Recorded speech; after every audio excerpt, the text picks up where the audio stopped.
next few minutes, but we're already going to start with our introduction. So we have a couple of more minutes before Anastasia will start her presentation on the Power Platform. So maybe many of you already know us, Clusity, the organizers of this event. But for those who don't, we would love to give a quick intro into who we are and what we do. And also our co-host of today, RoboRana, will be doing the same. So maybe quickly, if my slides want to change, yes. A quick agenda for the day, for this lunch session. So we'll be taking up 10 more minutes of your time for the introductions. Then we will be having 30 minutes of the keynote of Anastasia on the topic of the Power Platform. And then around 20 minutes before one will be starting the breakout sessions. Now, please don't be scared of this. We'll be talking to each other, actually. A quick networking moment, just 5 minutes, and we'll be giving some questions into the breakout rooms you can talk about. This is always a very nice experience to get to know the interesting people that actually are in this meeting. So that will be 20 minutes, so around 4 sessions, and then at 1 we'll be finishing up. My arrows don't work. So let me start quickly by introducing myself and also Elke. We are the founders behind Clusity. We founded Clusity about 1.5 years ago with a mission to get more women into the technology sector. Besides like growing the number of women in tech, we also want to create a space where we can feel like we belong, we can grow and fulfill our ambitions. So that's what we try to do. Now, how do we do this? Well, on the one hand, we create a network of women and companies through role model stories that we post on our websites bi-weekly. And we also host events like this one. We also host live events on certain topics to bring people together. You can also hire us, of course, to do that, because we always do this in a team together with the company. And for today, we're doing that together with the RoboRana Group, who are an amazing technology partner, a big group. And Nele from RoboRana will give you a short intro into why they are partnering up with us for today. So Nele, you can take the word. Thank you. Welcome, everybody. I'm Nele. I'm managing partner of Robust, which is part of the RoboRana Group. Like mentioned, we are co-hosting this event today with Clusity. Now, how did we get here? Explaining what RoboRana does can be done in 2 ways. On a technology level, we focus on hyper-automation in an innovative way with a mixture in tool set. This is going from RPA to app development, process mining, knowledge graphs, you name it, and we can do it. Therefore, we are constantly following the market. This market, Microsoft proved to be a steady partner in this end-to-end automation journey. That's why we founded Robust within the RoboRana Group, focusing on hyper-automation with the Microsoft stack. But like I said, RoboRana is more than technology. I'm very proud to emphasize that we strongly believe in the people-first approach. This can be found in the fact that we work together with our customers instead of for our customers, but also automating repetitive processes to give employees back joy in their life because they can focus on their meaningful tasks, but also being an open and inclusive employer on all possible levels. We strongly believe in putting the spotlight on the people behind the technology. And that is why it is an honor that today I can put the spotlight on our keynote speaker, Anastasia. I'm still on mute, sorry. Yes, okay. Thank you, Nele. so much, Nele. So that means we can already dive into our keynote. I'm going to announce our speaker for today, Anastasiya Vyprytska. She's a digital expert at Ypto, digitalization partner of the NMBS, or the SNCB in French. She has developed a passion for innovation and technology during her college years already, and being active in the startup community. She's seen the power of IT and the possibilities that you can create with technology, and that's how she kind of ended up in the Power Platform world. So that's kind of in short, but Anastasia will tell you a lot more about what and how in her keynote of today. So Anastasia, you can take over my screen. You can just start sharing and All right, take it away. perfect. Thank you so much. Hi, everybody. Let's see. I need to make sure that I'm presenting the right screen. Just a second. Yes. Oh, I'm sorry. It seems like I'm having some tech issues. Am I Irony. sharing now? No. No, not yet. No panic. No panic. No. I'll be fine.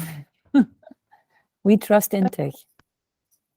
Yeah, it's because I'm using just a second.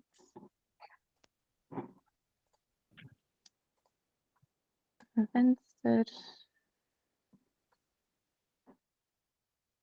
Oh,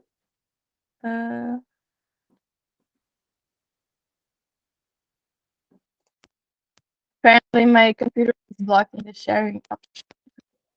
If you take one more, then I can schermopname. Do you work with an Apple? Yeah, Well, you have to set this in your settings with Google yeah, and Meet I'm if you looking. haven't heard that. No, but you know what I'm gonna do? I'm just in this chat. I think I'm gonna send the presentation and somebody else can present. Is that okay? Yes. Okay. I will share it. Yes. There might be a IT. way to ask like control so that you can, I don't know, in Teams that's possible. I don't know if Google Meet offers the possibility to do so. I had the same spontaneous thing because we do a lot in Teams, and I never even occurred me that I had to do extra permissions to share in Google Meet. But it does. A Mac asked. I just sent it in an email to you then. Okay, opening it. Awesome.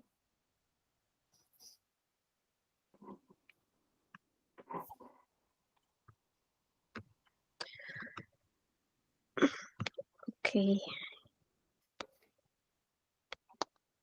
Here we go. Okay, you should be seeing it right now. Yeah. If you could go in the presentation mode itself. You don't see the presentation mode? Oh, No, because we do. I am. If you go below for to show it a bit more bigger. Yes, there. Nee, jullie zien dat niet? Oh, yeah, it's in presentation mode, but seems like you can't see it well. Let me. Maybe you're sharing a different screen. Yeah, I'll put it in presentation modes, and then go like this, maybe.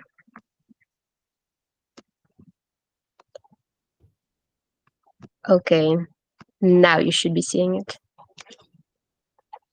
Yeah? Okay. Yes. All right, we made it. Thank God. Yes, wow.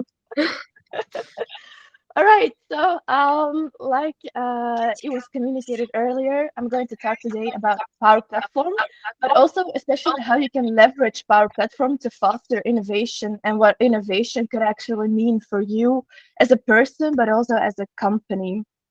Can go to the next slide. So a short overview. First, for the people that don't know what Power Platform is, I'm going to explain you the 4 different tools that are in Power Platform, the strength that I personally experienced of working with this Power Platform, but also the challenges. And it doesn't necessarily mean the challenges of the tool itself, but the challenges that come along when you want to use the tool, when you want to do innovation with it as well.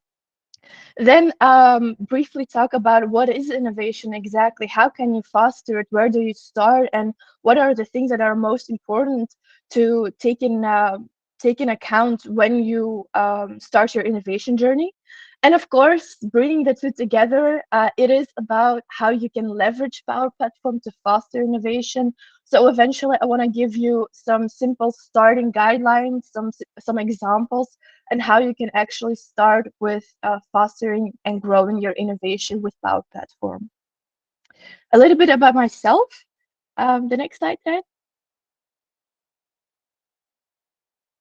Just so you know why I chose this topic or how I'm going to approach it. So right now, as Dan said, I'm working as a digital expert at Ypto. We are the IT company of SNCB.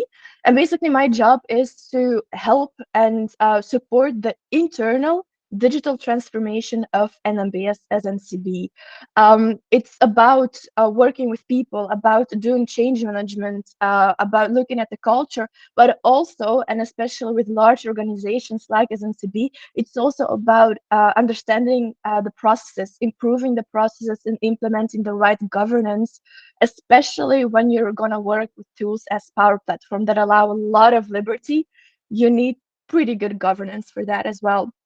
So I'm working day-to-day a lot with Power Platform and O365 solutions, not as a developer, not as a technical person, but more of a person that helps our citizen developers, like for example here Erik Heusche is present, to develop applications, to build solutions for the business, and I'm there to support them. Before I started working at SNCB, I worked at different companies, but my main focus was startup innovation. That's always my biggest passion.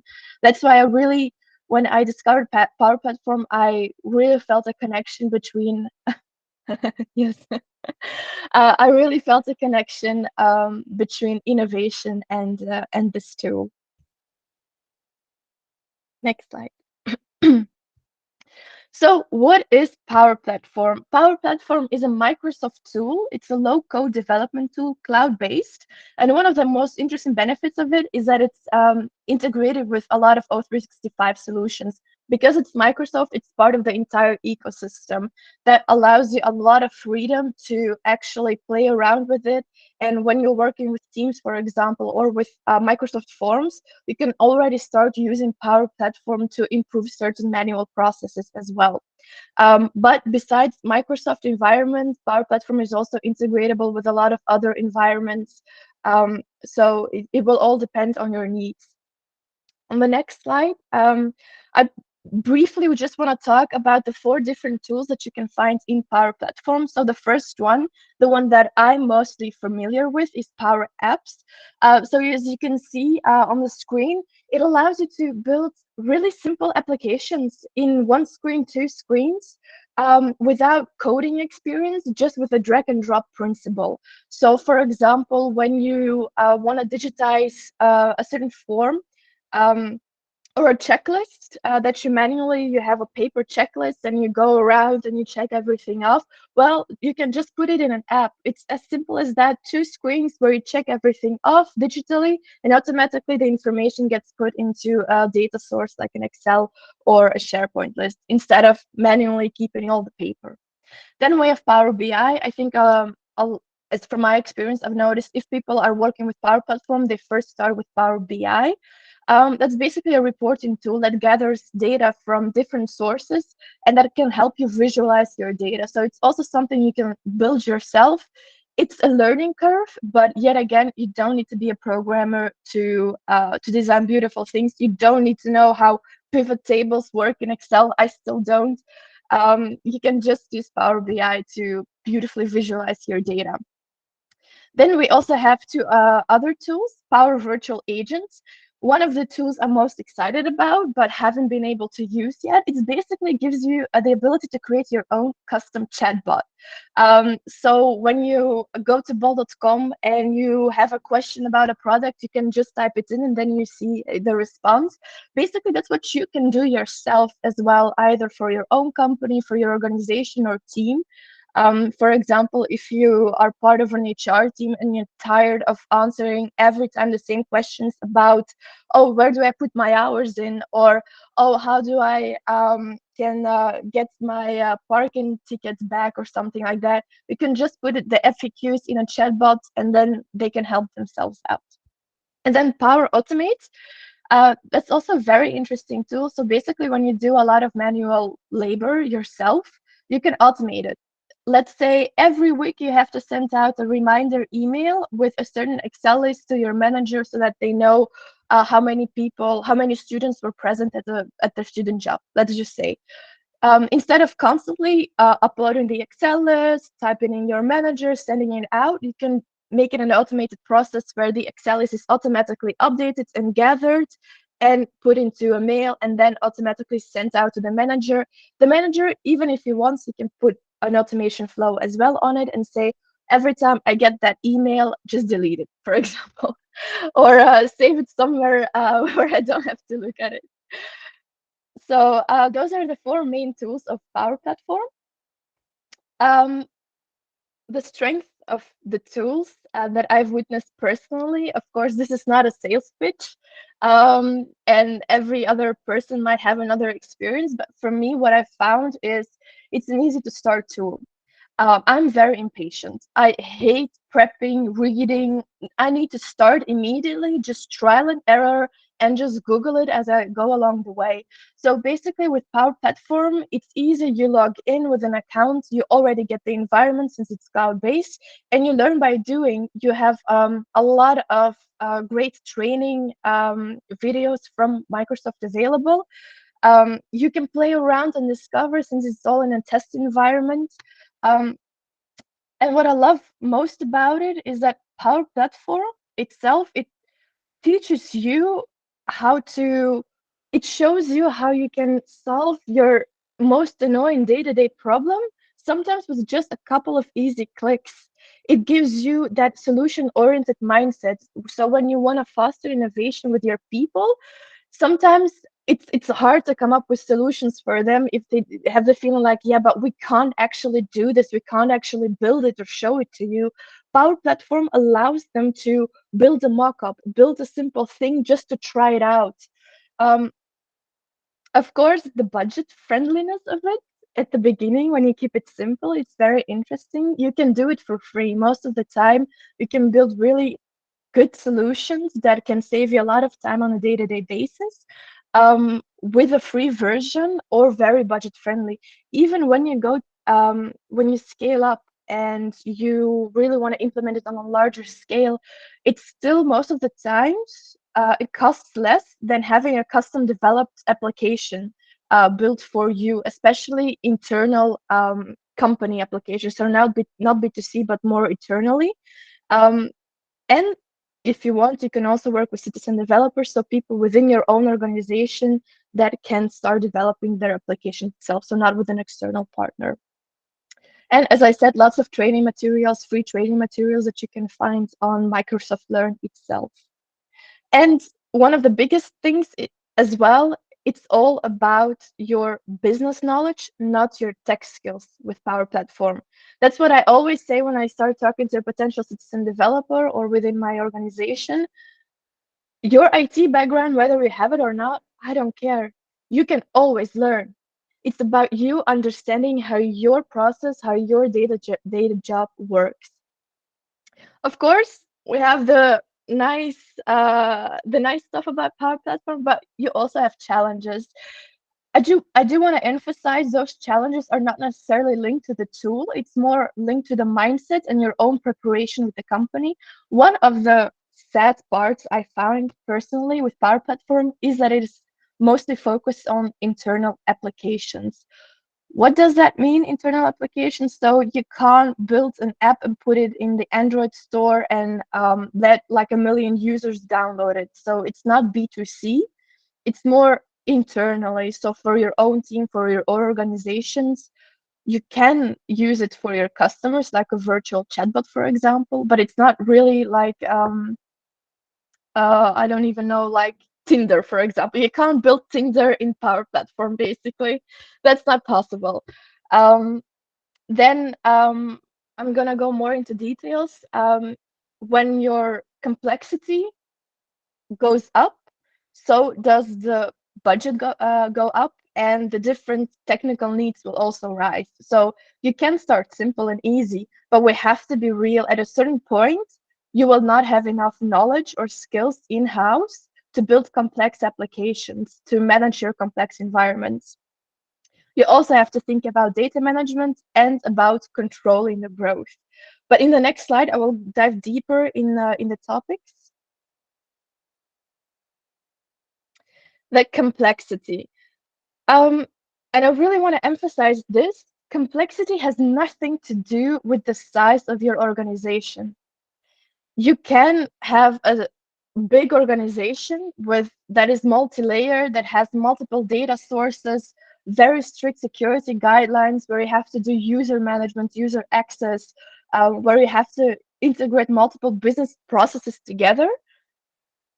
Or you can have an organization where you have like small, like 2 or 3 business processes, pretty straight line. You only have 1 or 2 data sources, not a lot of users actually, or a limited security exposure. But it doesn't mean that you can't have a simple flow within a complex organization, with a layered organization. It's all about the projects that you choose. It's all about how you choose to work with it.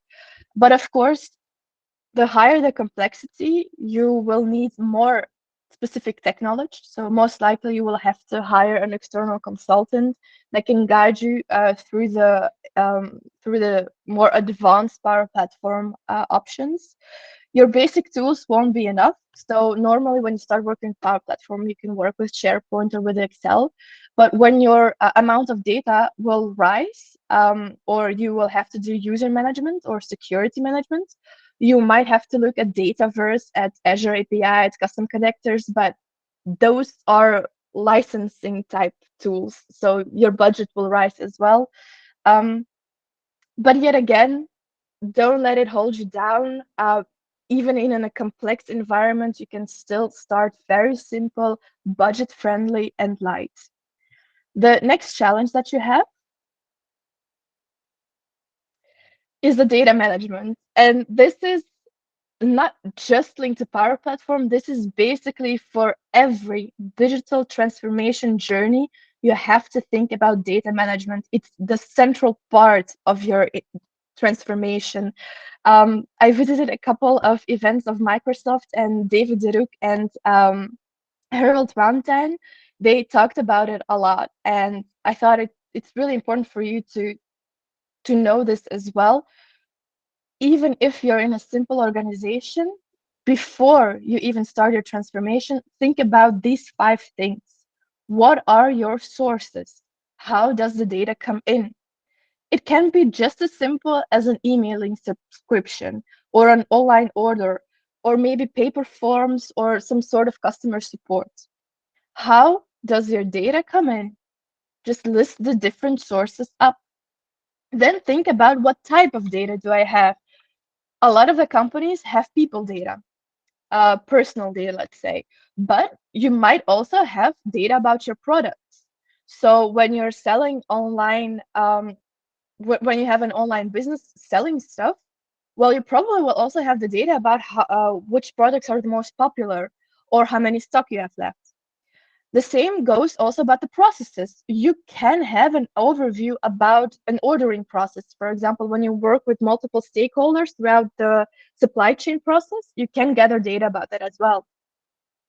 So think about the type. Make sure you have a list that you understand what type of data is coming in. And then the third step is, where is it saved? When you're in a simple environment, maybe a startup, maybe you work on your own, even in a multi-layered organization like SNCB, we even have sometimes data saved in Excel as a first step. It's possible that you save it in a SharePoint or an ERP system or MySQL or SAP. List up the different storages. The security as well, how is it protected? Even in a simple environment, you can have certain security measurements. Like, for example, you need to use a login to access the data. When you go a bit more advanced, you can have user management and identification. You can have different policies that are governmented by CISO. And the fifth one, and I think not a lot of people think about it, but it's the value. What is it worth for you, your data? Now that you understand how it comes in, what type of data you store, what is it worth for you? Do you want to understand your customer to improve the journey? Do you want to improve your process from your supply chain? Do you want to better manage your stock and reduce costs? Think about these 5 things before you start any transformation journey, before you start with any tool. Then we go to the next challenge that's about controlling growth. Power Platform is an amazing tool. It will inspire people. It will give an incentive to do more in trial and error.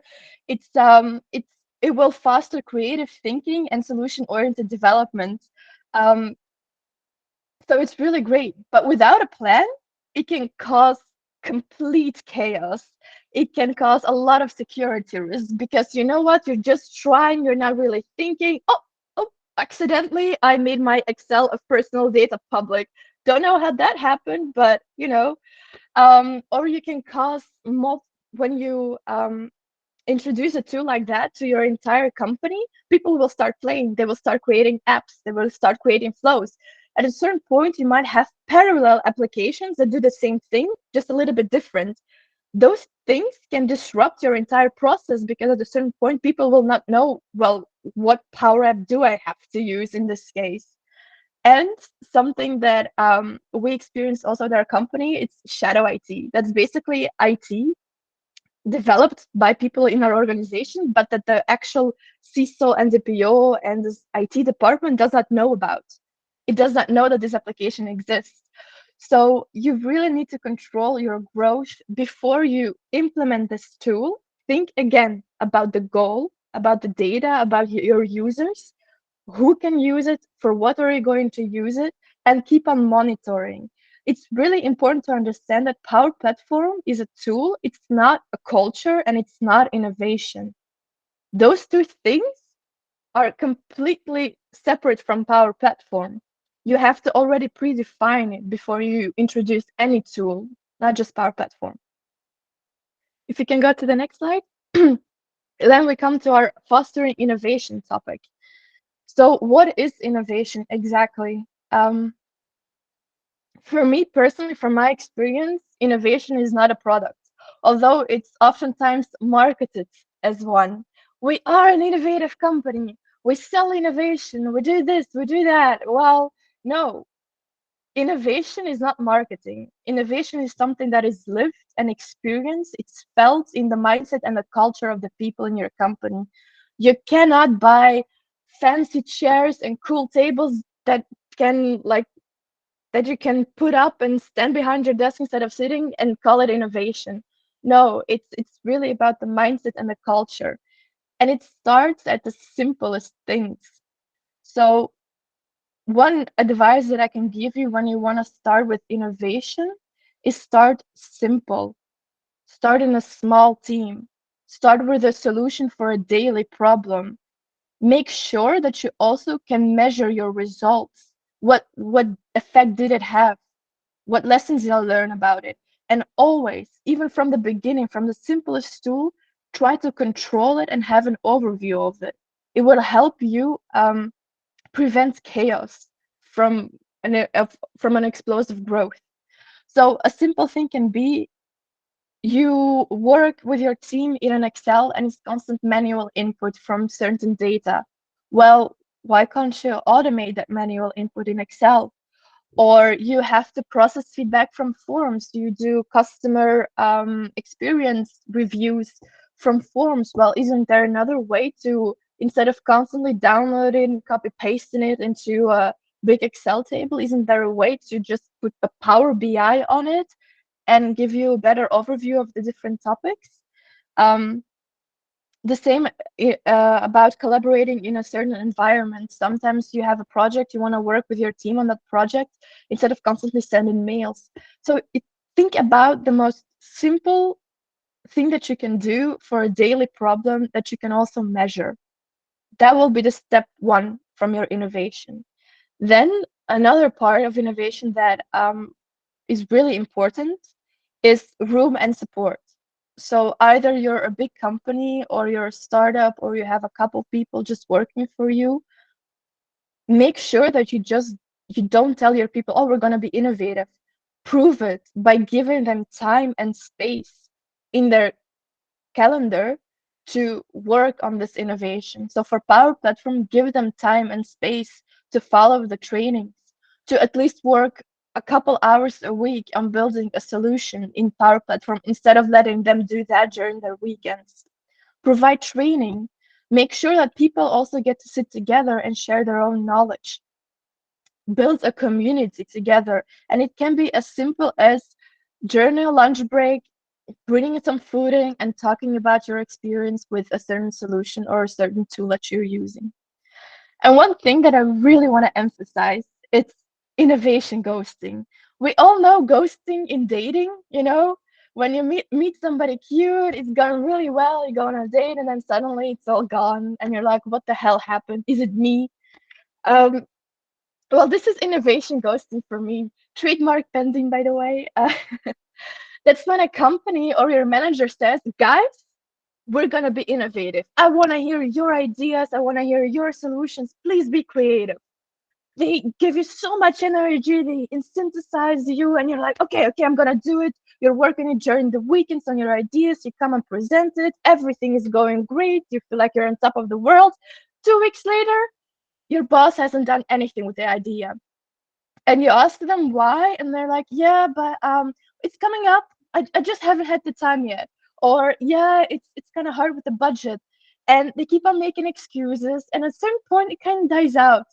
They stop talking about your idea in the hope that you will forget that you ever pitched that idea. A lot of companies do that. It doesn't mean that they don't want to be innovative, but other things get in the way.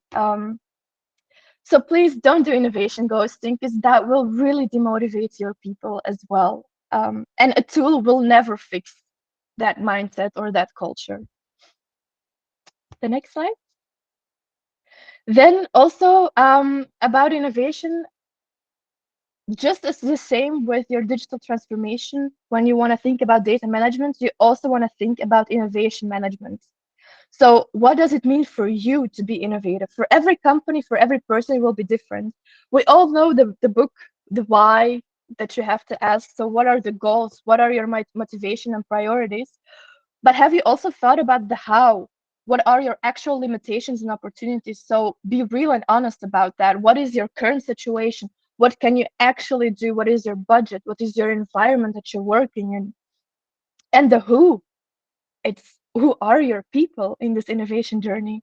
Who is going to be working on this with you? Who's going to be supporting you? And what are their roles and responsibilities going to be? The next slide. Just a quick deep dive into the 3 questions. So the goals, the why, it's always going to be a balance of priorities. You have your company, your team, and your individual.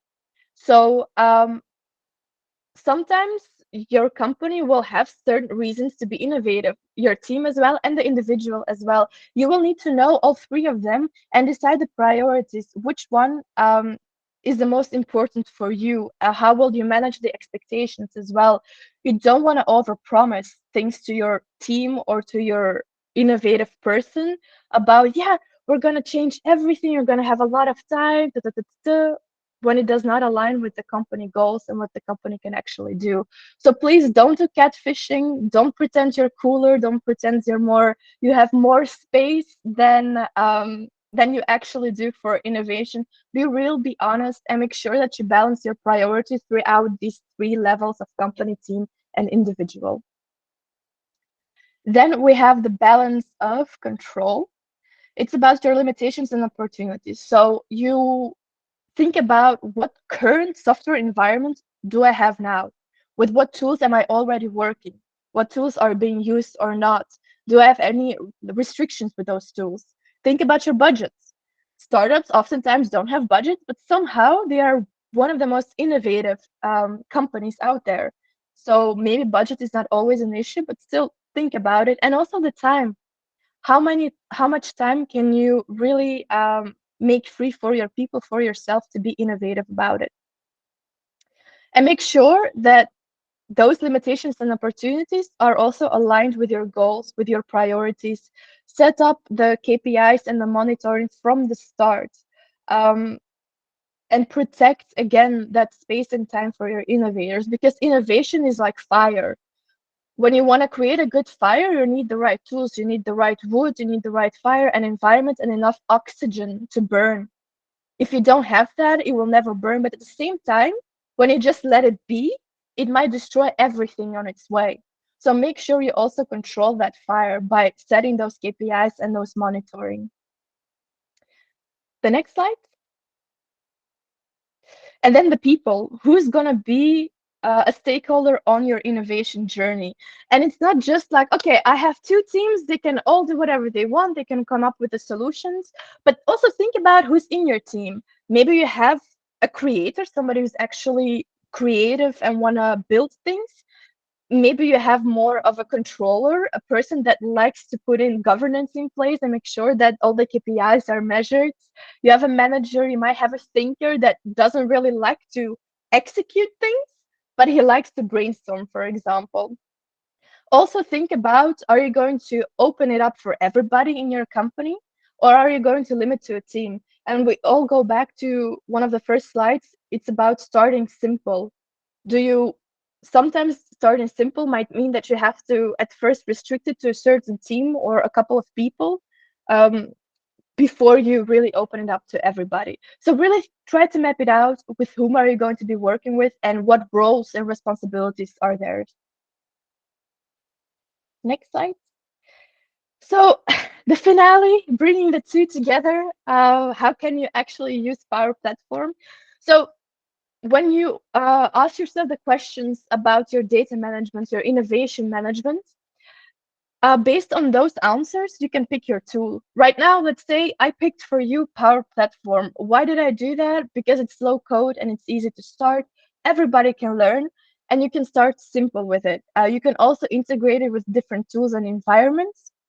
So that means that when you mapped out your software environment, you can most likely integrate Power Platform rather easily with those environments. You can share it with your team of innovators that you already predefined, and they can start learning and they can start doing. And there is also plenty of knowledge material available for them to do that. Next slide. First thing that I would recommend is a simple start. Choose a daily issue. Try to do small optimization that will have a low cost and a low time development. So let's just say a solution that you can build in a day or two. So it could be like digitizing a paper checklist in a Power App. So for example, at SNCB, you have people that work on trains that have to repair trains. And every time a train comes in, they used to have a paper form, and literally they have to go through the entire train and check off certain things. Is it present? Is it not? And if they had found an issue, they had to write down the entire issue, try to describe it. They just digitized that form. It took a couple of days. And now that data they save so much more time. They can take a picture when something is wrong instead of trying to describe it.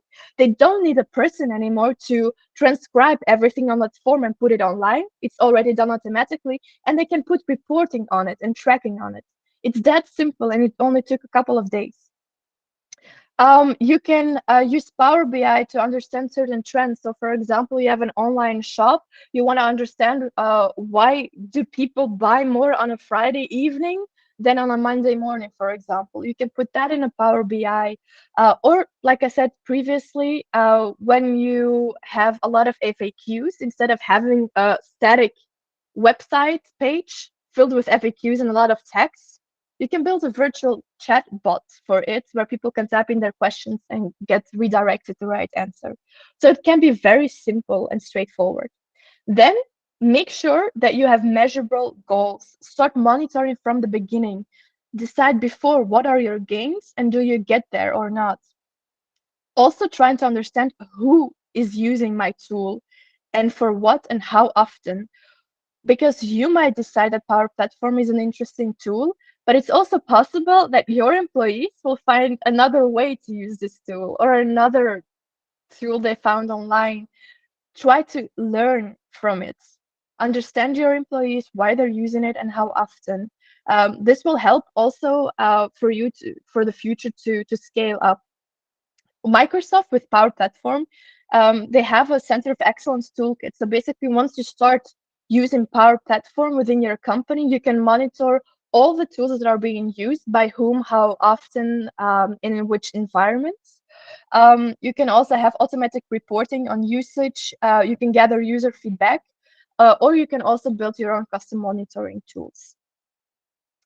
Then the people, very important, who will be using your tools. Citizen developers is a term that Microsoft uses a lot. I don't know if you all are all familiar with it or not, but it's basically people that, like you and I, that have a full-time job.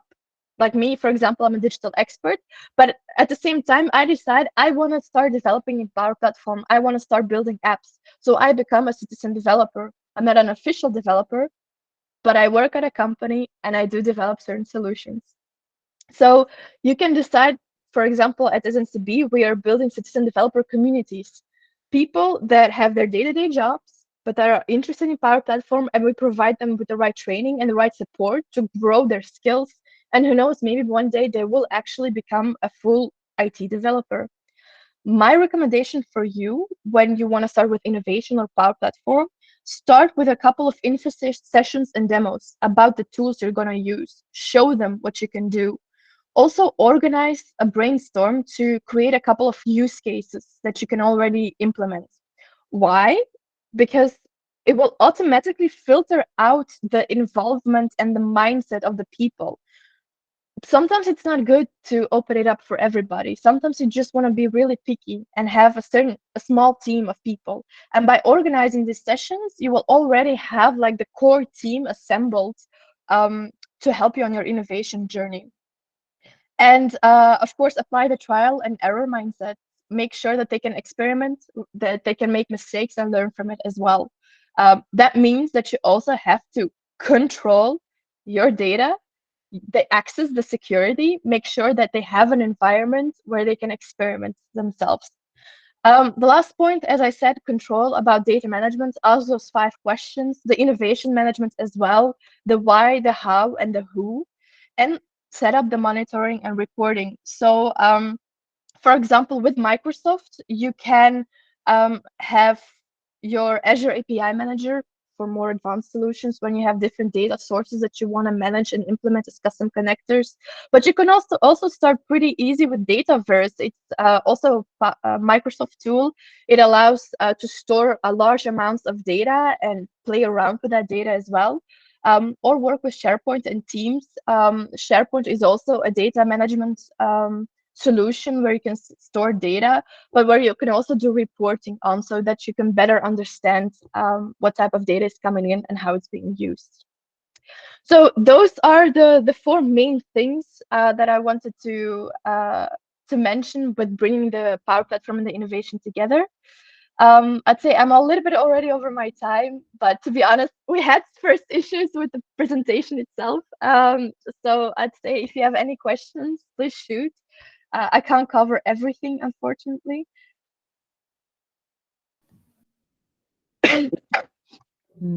Maybe we can make a sort of a transformation now towards the networking part as well, Anastasia. And while people now having the chance to put a question in the chat, I will share my screen And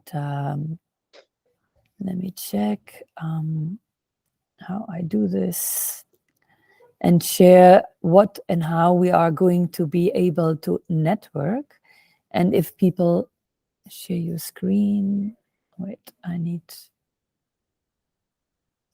are you all seeing my screen now? I hope so, at least. Yes. Yes. So thank you very much, first of all, Anastasia. Oh, wait. Oh, no. Oh my God.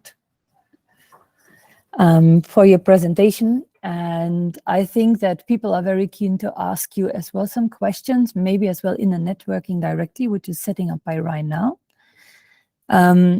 We usually do this networking because it's nice that you can interact and have some questions about the keynote you just heard, or to exchange some use practices which you have experienced in your practical work environment.